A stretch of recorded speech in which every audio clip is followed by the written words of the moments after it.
بسم اللہ الرحمن الرحیم أرأيت الذي ينهى عبدا إذا صلى أرأيت إن كان على الهدى أو أمر بالتقوى أرأيت إن كذب وتولى ألم يعلم بأن الله يرى صدق الله العلي العظيم۔ سورہ علق کی آیت نمبر 9 سے لے کر آیت نمبر 14 تک تلاوت کی ہے۔ سب سے پہلے ان آیات میں آنے والے حروف اور الفاظ کے معانی بیان کرتا ہوں۔ سب سے پہلا حرف ہے ارأیتا میں حمزہ جس کے اوپر فتح ہے۔ یہ حرف عربی زبان میں سوال کرنے کے لیے آتا ہے۔ مثال کے طور پر قرآن مجید میں جب یہ سوال کیا گیا کہ کیا اللہ کے علاوہ کوئی اور معبود ہے، اس کے ساتھ کوئی اور معبود ہے، تو قرآن کہتا ہے اِلٰہٌ مع اللہ، کیا معبود ہے کوئی اللہ کے ساتھ، یعنی کوئی معبود نہیں ہے۔ بس یہ حمزہ جس پر فتح ہو، یہ حرف سوال پوچھنے کے لیے آتا ہے اور کیا کے معنی میں ہوتا ہے۔ رأیتا وہی رؤیت کے معنی ہیں جو گزشتہ درس میں بیان ہوئے۔ رؤیت کے دو معنی ہوتے ہیں، ایک ظاہری آنکھوں سے دیکھنا اور ایک دل کی آنکھوں سے دیکھنا، اور اس آیت میں بھی غور کرنے کے معنی میں ہے جو انسان اپنے قلب سے اور اپنے دماغ سے اور اپنی عقل و فکر سے کرتا ہے۔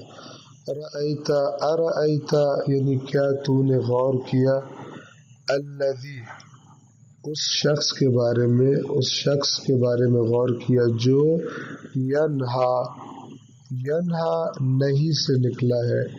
نہیں کا معنی ہوتا ہے کسی کو سختی سے کوئی کام کرنے سے یا کوئی بات کرنے سے روک دینا۔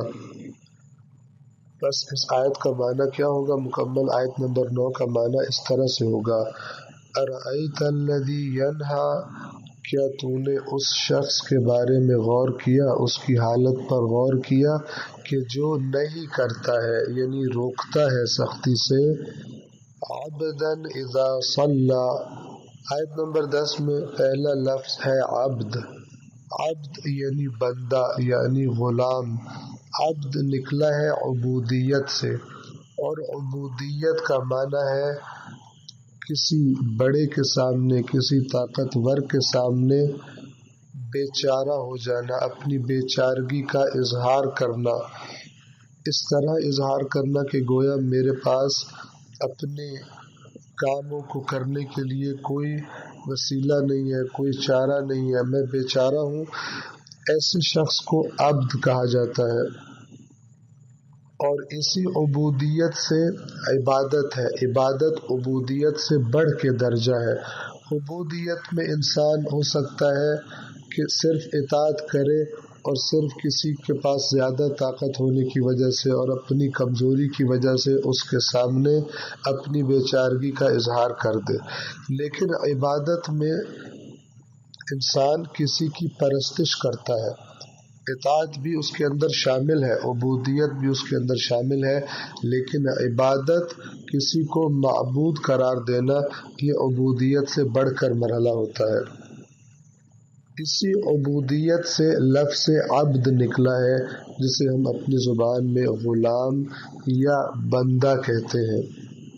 اگرچہ غلام بھی در حقیقت عربی زبان کا لفظ ہے اور بندہ اصل میں فارسی زبان کا لفظ ہے، لیکن یہ دونوں لفظ غلام اور بندہ اردو زبان میں استعمال کیے جاتے ہیں۔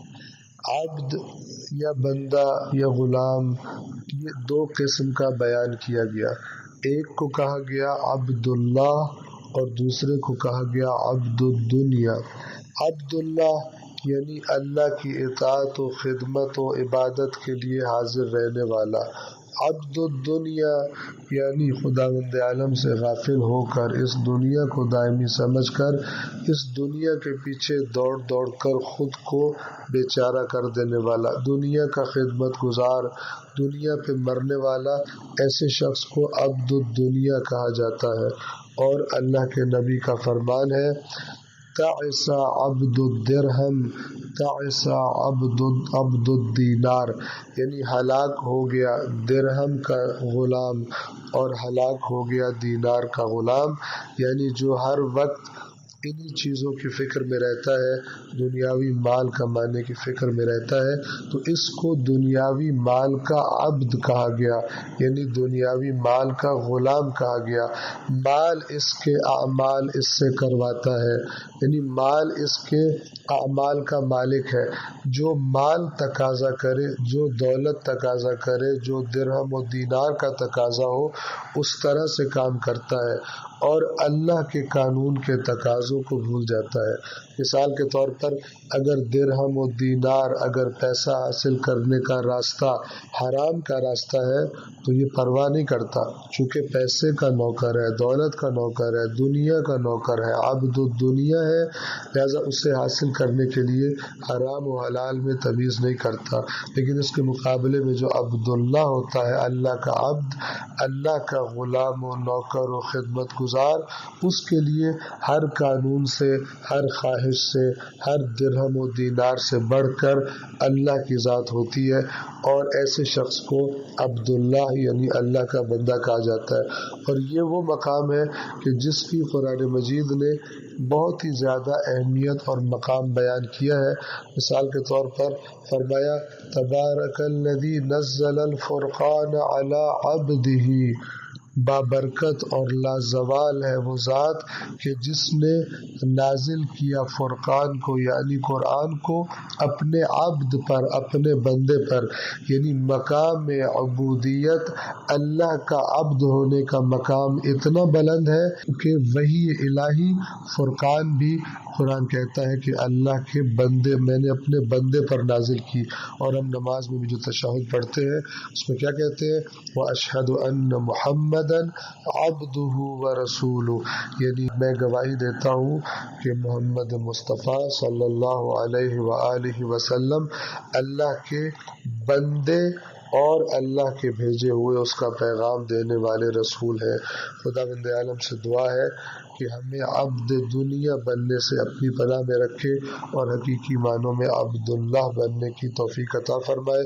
السلام علیکم ورحمۃ اللہ وبرکاتہ۔